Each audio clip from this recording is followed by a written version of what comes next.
Welcome to Ken's Corner Podcast, Season 4.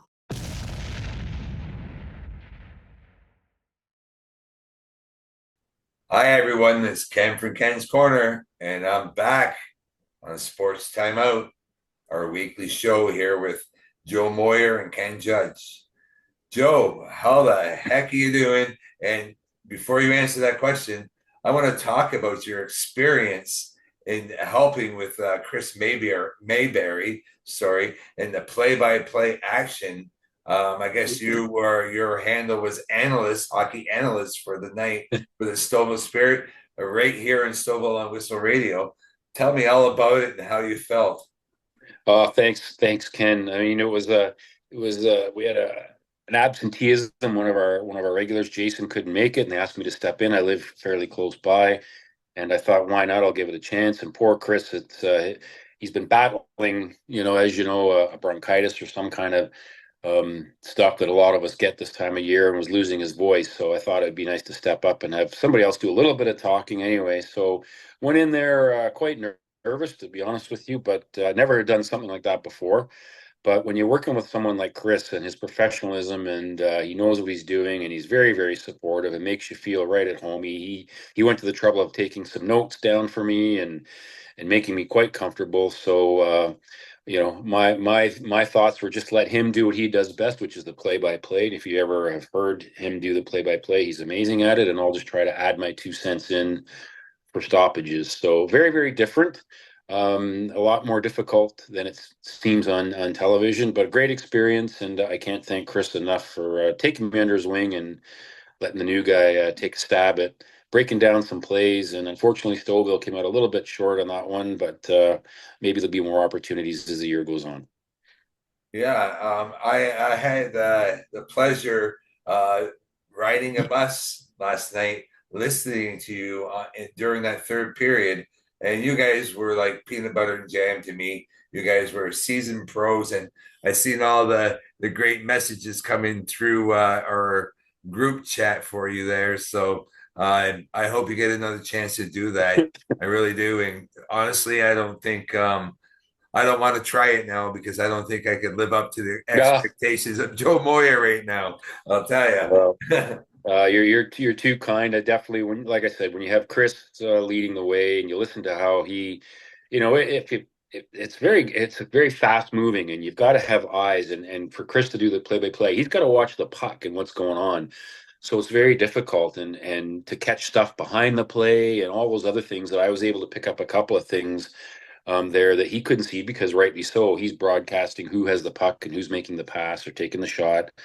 But Ben, he is a pro of all pros. So when you have somebody like him, it definitely helps pave the way to make me look a little bit better. And it's one of those things. I think the more you do, obviously you get better and better at it. So, but thank you very much for the kind words. And you never know. You never say never, Ken. Yeah, I agree. And you know what, Chris Mayberry, if you're able to watch this episode, we're talking about it fairly early in the episode, so you don't have to hang around to hear what I'm going to say. But I would just love to have Chris join us here That'd be and great.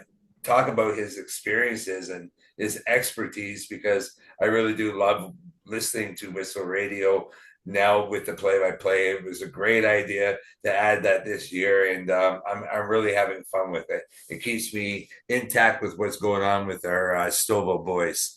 That's a great Well, idea. yeah, let's get on to Leafs. And you know what? We just seem to keep winning. I must have been right there, eh? That day I said we're going to go on some big major streak, and lo and behold, Florida Panthers lose to the Chicago Blackhawks 3-1, and now we're even in games and 1 point ahead of the Florida Panthers in first in Atlantic, which is the first time since 2021 season. So that's kind of crazy, right? Like, how are you feeling about this team Oh, and the new kids? How about that Nikita Grabakin? Well, what a it's a personality this young guy is. Give us your feelings and your thoughts on the last couple of games here, Joe. That since the last time we were on. Well, it's a great time to be a Leaf fan when you wake up in first place and you're winning games that you should be winning, which is great despite the adversity they're having. You sit back and look, the dropping like flies. Like how many more players? Matthew Knies, again this week goes on injury reserve. I didn't think he would miss a game, but looks like he's going to miss some time.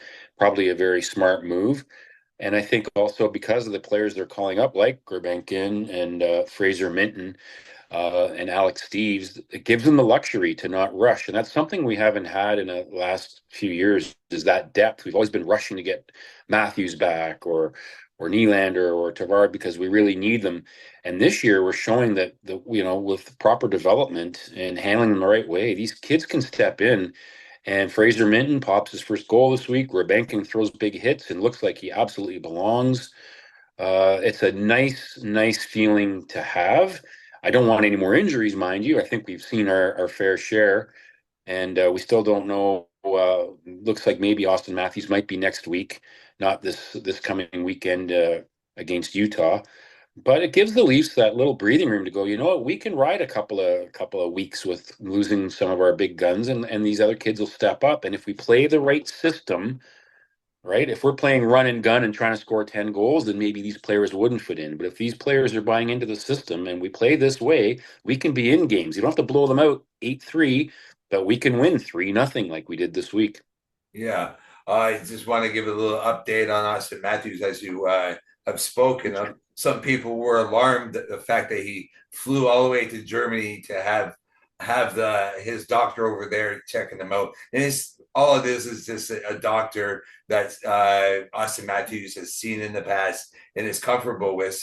Someone for outside. And Toronto, in fact, sent their doctor with them. No surgery needed. And from what our head coach Berube has stated, that it's looking like a Wednesday back for Austin and a head-on battle with the Florida Panthers. Max Domi, he could come back this Sunday, they say, but you know what? I think he might as well have that extra day off as well, in my opinion. These new kids, Grabakin, I just love that statement he made in the dressing room to the reporters. In his broken Russian English, he said, they said, what is your feelings on hitting? You like to hit? He goes, hit. They said, do you like to check? He goes, oh, check. I like to back check, forecheck, and I get paycheck. So just a great personality. I would love to see him stick around a little longer. But of course, I want to see our players back. Matthew Knies, a lot of people were up in arms over that hit, but I listened to Jay Rosehill, and he said that, well, the people who are really upset with that play are people who actually never played in the NHL and don't really know what it is to throw a check, that he actually led through the body, which it wasn't the primary contact. And if that was a fact, well, I'm a Leaf fan. I didn't see it that way, but I could understand the difference between the two headshot compared to a body to the head. Joe, I want to hear what you have to say, your opinion on these couple of things I've been speaking about right now. Gurbankin, yeah, absolutely. That swagger is going to bode well. He's going to be endeared by his teammates. He'll go back down as we get some bodies back, but he's a nice piece to have to call back up to give us a little spark if we need it. And there'll be times this year where we're going to need a little boost or someone will need a rest or whatever, and we can bring him up and have him step in. So this is all part of his development. So, he's right on track, which is really good. As far as the hit goes, I love a physical game. I'm old school. Everybody that knows me, I think a lot of the physicality has been taken out, but I'm sorry. That hit to me when his head snapped back, and to me, it looked like that shoulder hit him in the jaw or the chin, knocking him back. Yes, the intent was a primary point of contact, the body, and it would have been a great hit. But how do the Leafs walk out of that shorthanded? Please tell me, if you're not going to call that penalty, that's what ticked me off the most. It's like, you know what? If you give him 2 minutes for head contact, we wouldn't even be having these conversations today. I didn't think it was suspension worthy. I didn't think it was vicious. I didn't think he intended to hit him in the head. It was Knies was coming in over the line, had his head down a little bit. He lined up, but as the hitter, you cannot make any contact with the head. It's your responsibility. So we've been told. And when Matthew Knies has a concussion, I'm pretty sure that's not from a body shot. I'm pretty sure somehow or other his head made contact. I didn't see it hit the boards or the ice. But at the end of the day, you look at the people in the community, they're divided. A lot of people say, yes, it was a good hit, clean hit. A lot of people say, no, it wasn't. Well, that tells you that it wasn't that obvious. So if it's not that obvious, why are we not erring on the side of player safety and saying, let's give the player the benefit of the doubt and protect him and at least give something? How in the hell did the Leafs come out of that shorthanded? The referees are just asking for all hell to break loose in the game because the Leafs are like, are you kidding me? Simone Benoit comes to the aid of his teammate. You guys called a 5-minute major to review it off the hop. What's he supposed to do? And now we're walking away shorthanded. And now the Leafs have got to go, well, we got to do our own justice. Really, really terrible refereeing as far as I was concerned. Pathetic. Yeah, I agree. At least it should have been a 4-4. If in fact that's the ruling, and it was the primary contact was the body first, and that's what they say.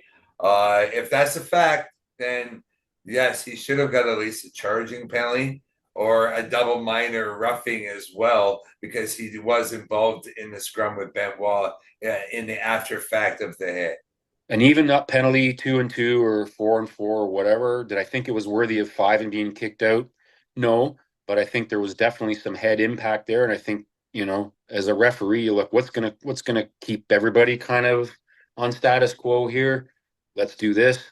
But to give the Leafs the short, you know, the short end of the stick on that, you're just asking for trouble as a referee going, well, what's the team supposed to do now? Just take that line down. And then subsequently, as we saw, there was a lot of shenanigans and nonsense going on for the, you know, time coming where they started taking runs and it gets out of control. And that's not good refereeing. So I thought it was somewhat of a headshot. I still do. I've seen tons of replays. To me, it looked like his mid arm did make contact. He did seem to have the big red welt on his jaw. So unless an invisible puck hit him, I don't know.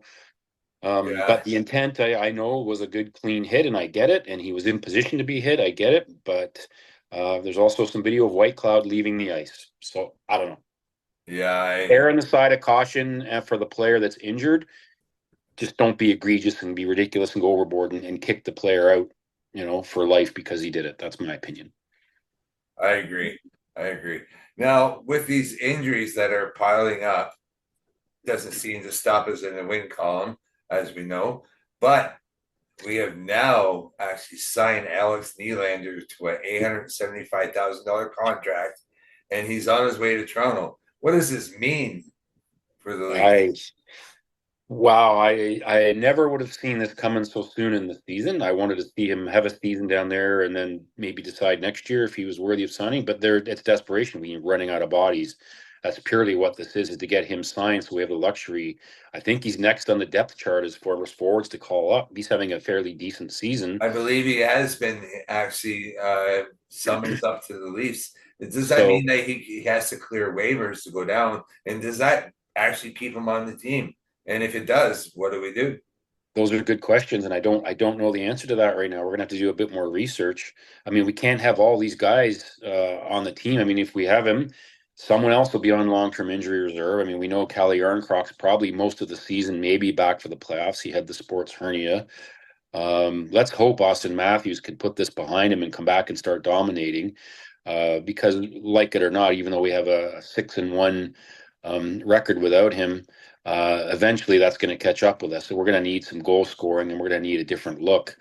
As far as Domi goes, that's the mystery one. I'm not so sure that's all injury related. I think it's minor injury, but I think also a mental break for him to do a reset. I wouldn't be surprised when he comes back if they put him on Matthews' line to see if they can get him going, which they did towards the end of last year. And they seem to have a little bit of chemistry last year. And Domi played his best hockey, not as a centerman, not as the guy expected to carry a line, but as a supporting guy with a good player, you know, a very good player in Austin Matthews, you know, helping him out, elevating his game as opposed to relying him on being a second line center to elevate everybody else. I don't think Domi's that kind of player. Yeah, I agree. As far as Matthews go, the first rumors were that it was a reoccurring wrist injury, but that those rumors have been put to bed, and apparently it was a minor back injury, but they're saying when he does come back to ice, everything will be at 100%. So it was worth waiting. I mean, if we had went 1-6, it would have been a lot more. I mean, Yeah. obviously not worth the wait, but the fact that we did go 6-1 really helped. And we got a really light schedule, but I know I'm saying but every 2 seconds. Come December and the start of December, well, we're going to get hit with a rash of games. I think we got 4 games within a week. We need these guys ready to go. David Kampf, another one. Ryan Reaves coming back from a suspension in another 4 games. Does he come right back into the lineup? What's your opinion on that? Well, I think depending on your player, on your team you're playing, if you're going to need him, certainly, like I said, if we'd have lost this amount of players playing a different style last year, I'm not so optimistic. We would be probably 1-6, and we'd be fighting for the playoff spot, and they'd be clamoring for everybody to get back and rushing back. And I'm not feeling that pressure this year. Take your time, come back healthy for just the reasons you said, Ken. The schedule's going to get busier in December. And don't come back if you're not 100%. Don't come back and try to push yourself. There's no point. We're doing okay because of the players we've gotten. The goaltending and the defense has helped.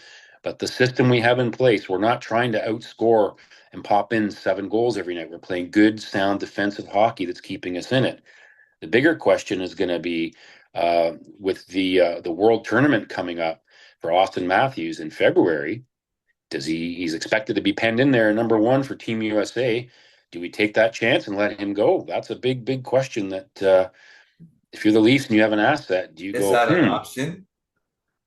Sure it is. Yep. If the Leafs say we're not letting you go in this, what is it, the all world tournament or whatever?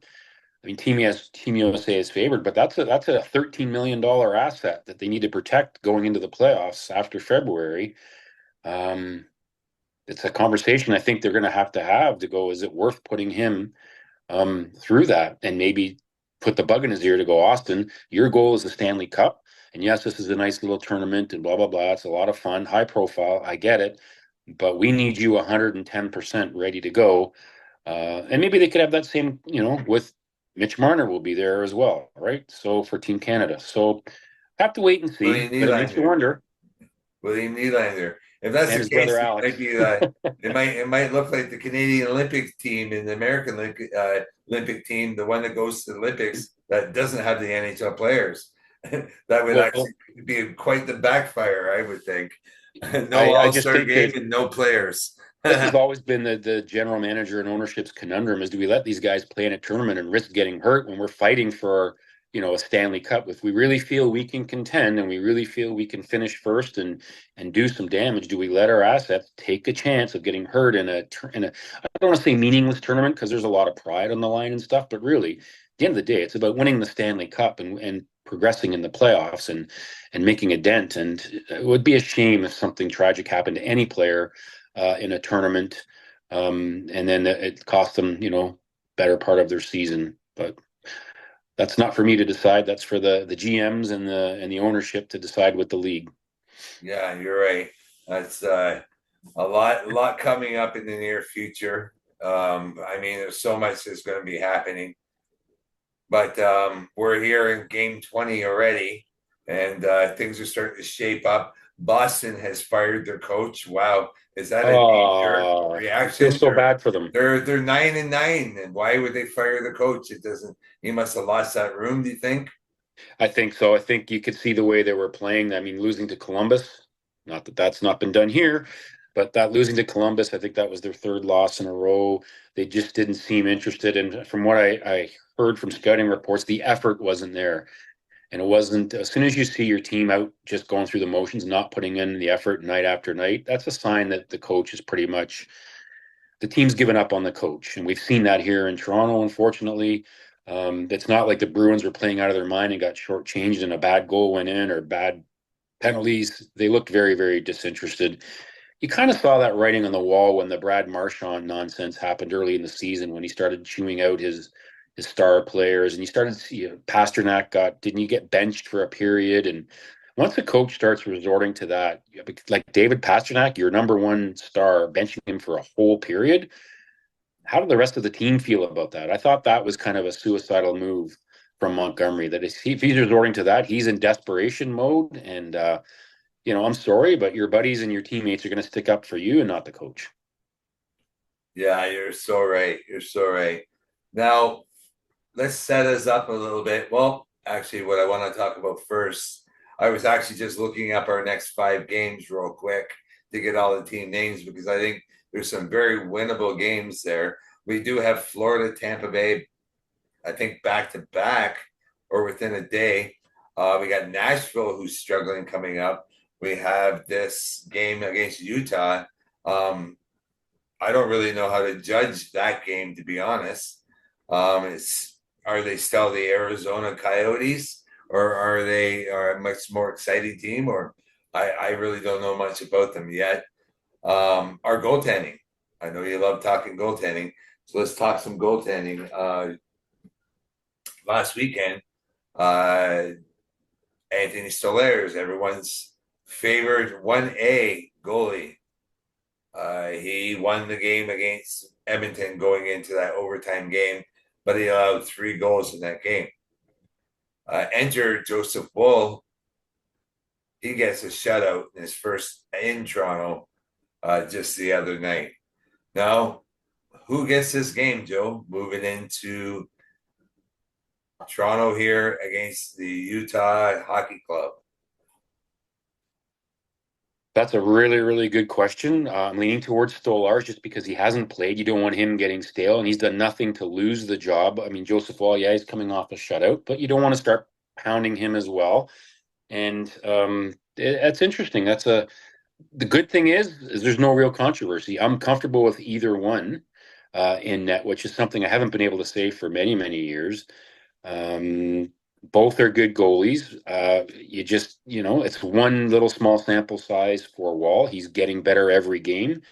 But you also want to throw Joseph Woll in against the Florida Panthers or the Tampa Bay Lightning. He's going to have to play one of those games. So maybe you go back with Woll against, and I don't want to say Utah's an easier team because the Leafs and teams that you think they should beat. And I get a little jaded because of past history. I'm hoping this year they've turned the corner and that's no longer the case. But they tend to play down to their opponent. And I hope it doesn't happen, but it wouldn't shock me if they have a stinker in this trap game against Utah Sunday night. And then they end up having a great game against the Florida teams when they're on their Florida trip. So if I was a betting man, I'd say Stolarz just to get on some action, then put Joseph Woll against the Panthers and see how he fares. Because Tampa Bay is pretty scary too. I would like to put Stolarz against the Panthers. What about the Tampa Bay Lightning, who are playing better than the Panthers? Yeah, I would go with Woll. I really thought Woll played really well in that game against Las Vegas. He made some key saves. He made 31 saves in that contest. Las Vegas is the second highest scoring team in the NHL. He did well. I mean, our defense really boxed them out and did well, and our rookies really came to play that night. Looked like they had something to prove to their coaching staff. There's the key is that our defense is playing well and our goaltenders are stopping the ones they should stop. They're not whiffing and letting in stinkers that you go, how did that go in? And then that just deflates a team. And we saw that so many times last year with our previous goalie regime. And I haven't seen that this year. I haven't seen a game where maybe one or whatever, but I can't remember a game where it's like, oh man, 2 or 3 of those should have been stopped. And that's the difference. And I'm talking about Mr. Samsonov, I'm going to bring his name up again. Yeah, you see him on the big screen? Yeah, well, that's a really nice gesture to give him the cheer and thank you for moving on, I guess is the way that worked out. But I couldn't take Samsonov dropping to his knees and watching the puck go over him time and time again or through his arms. But anyway, I've flogged that horse to death. I think either goalie is fine. I wouldn't be upset no matter who they put in net.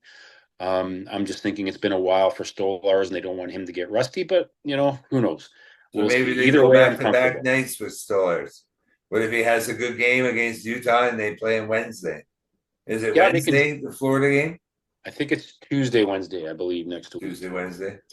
I believe. I'll just double checking here on my little handy dandy schedule. Yeah, you're a little quicker with that than I am. Thank you. No worries. Yeah, we'll have a look to see. But they're on their Florida trip, which is always a fun trip for the team because they get they get a lot nicer weather. And it's Wednesday in Florida and Thursday. Oh, Okay, it's so I was Wednesday. right. And then we have, I believe, the Islanders and the Nashville. So again, teams we should beat, and we'll wait and see if the Leafs can start beating those teams on a regular basis without issue. Then I'm not a believer yet. Yeah, they're playing well and they're riding a high, but let's get dust off a few of these teams we should beat and for a while, and then I'll start to go, okay, yeah, these shouldn't be an issue anymore. We can put that to rest. Now let's tackle the big boys. But we're now the big boys. We're in first place. Yeah, you got that right, Joe. You got that right. Before we leave here today, let's get a game time prediction. Oh boy, the Utah Hockey Club. Well, hey, did you see the goal Fleury let in that he whiffed through his legs? The poor guy the other day. Marc-Andre Fleury, I love, one of my favorite goalies, but that shot from Draisaitl from his own blue line and it just bounced and turned and poor guy. Yeah. It's going to come down to go time. I mean, I think the Leafs should have no reason not to win this one. I'm going to go out on a limb and say 4-1 Toronto on this one. Yeah, you know what? I'm going to go one below you and say 3-1, just for argument's sake, because All right. we haven't done a lot of that here today. No, it's kind of the nice thing to have where we're both happy in a good mood. Hopefully sometime in December or January, two of us aren't sniping at each other, going trade this guy and get rid of this guy and bench this guy. But it's all about coaching, and I'm a Craig Berube believer, man. The more I watch this team and how they play, he knows what it's going to take to get them farther than what they've been doing. And I can't say enough about how excited I am. Yes, it's not the most exciting hockey in the world, but it's winning hockey. And you said it yourself. We haven't been in first place since COVID era, 2021. So let's enjoy this. But that to me is a testament of coaching. And you got 8 guys out of the lineup. So what does that tell you? Yeah, it really bodes well coming closer to the playoff time. I just hope that we have a fairly full team once we hit the trade deadline area, so we can Tree Living can properly process what he's going to do with his team and put it through his tests and add to it in the depth pieces that we might need moving into that playoff round. Yeah, and you know what? With the way these guys are, if these guys continue to progress, Minton and that, they may not need a third line center. They may be able to hang on to a Nick Robertson. Although I think Nick Robertson's ship has sailed. We'll see. He's going to get ample opportunity with these injuries. But 1 goal in 20 games just doesn't cut it for me. We'll see what happens, but that's a trade piece as well. But if you got Fraser Minton, hypothetically, if he comes up and plays like he's played in the one game, again, small sample size, chip in with some offense, play smart defense, physical, then we might be okay. He's physical. You see him with the game belt. He won the belt for that game, and that kid is chiseled. You would think Gary Roberts put him through some training. Yeah, good on him. He's got a bright future, and I can see why the Leafs want to protect him. And I'm sure there's a lot of teams that covet him, but we may not have to go out and get that third line center if he continues to progress. Now it's early, and we've seen that so many times here in Toronto where they come out of the gate on fire 2, 3, 4 games, and then all of a sudden they're MIA. Nick Robertson. I mean, we can go on and on with tons of players. But we've come up as young and call them up young, and they came out flying, and then all of a sudden, they kind of disappeared. And Bobby McMahon's had his ups and downs. He came on fire, and then he's had games where he's been So it's a learning curve for sure. And I don't want to get too far ahead of myself, but let's enjoy this while we can. Yeah. And when these just bodies want to get address back, with you real quick, Joe, before we go. You obviously have heard these ludicrous trade rumors coming through the wire as I have. Ryan O'Reilly, how would that even, other than the fact that he won a cup with Berube? I don't see that. Brock Nelson, well, that's an interesting name. Melkin, Jenny Melkin, I can't even say his first name right now, but to me, that's unbelievable. I wouldn't mind seeing Nazem Kadri, but I still don't know if Calgary would make a trade with us in a true living battle that they might have going on there. Before we go, just give me your quick opinion on any of these rumors that you've might have heard yourself. Ryan O'Reilly did not like Sheldon Keefe. He was put on the third line and then went to Nashville the following year and blew the lights out. So, yes, he's played for Craig Berube. The Leafs love Ryan O'Reilly, would love to have him back. And I think where there's smoke, there's fire. Now, it would be a trade deadline acquisition because of his salary. So we'll wait and see. But that would be an absolute amazing fit under a new regime. Brock Nelson, $6 million a year. I don't think that's going to happen. We can't afford to keep him. Nazem Kadri, he's not coming back. I know the fans would like it. I just can't see it. That ship has sailed as well. So I'm intrigued about the Ryan O'Reilly because of the Craig Berube factor. And knowing that it's from his hometown, if the Leafs remain close, if the Leafs remain in first place and look like a legitimate cup contender, why wouldn't O'Reilly want to get out of Nashville where there's probably going to be a fire sale, 31st place out of 32 teams? To me, it's a no-brainer if we can somehow we'll take the contract for the end of the year, but next year we're going to have to obviously losing Tavares. And then the question is Marner. How do we get them back on for next year? So there's a lot of moving pieces there. Brock Nelson would be absolutely fantastic as well. I think his price tag might be a little bit too rich, but we'll see. Yeah, it would have to be a retained salary for Yeah. sure. Retention would have to happen in any of these trades. Yeah. That's a fact. But anyway, thank you, Joe. It's been great. Congratulations. I hope I hear you again on Whistle Radio, Stovall Spirit Talk. God, I love it. Stovall Spirit pregame show. Apparently, we got great kudos and thumbs up for the work that we did with Thank you, Jim Mason. Jim Mason. And you know what? We just let Jim go and talk, and that's what made it that much more special. Let's try and get a few more people on there and have some fun with the rest of the season. Our Stovall Spirit team is playing a lot better than they have in previous seasons. And I mean, they're in the top 5 right now. So let's hope that they can continue their ways. And we can see some good Stovall playoff hockey along with the rest of our season. I'm really getting ready for this game, although I'll miss not watching hockey on a Saturday night here. Yeah. But Sunday night it is. I'm looking forward to it. Joe, we'll see you next week. My name's Ken. We're here on Ken's Corner, and we're here with Joe Moyer and Ken Judge on Sports Timeout. Joe, you have a great night. Thanks, Ken. Enjoy the weekend.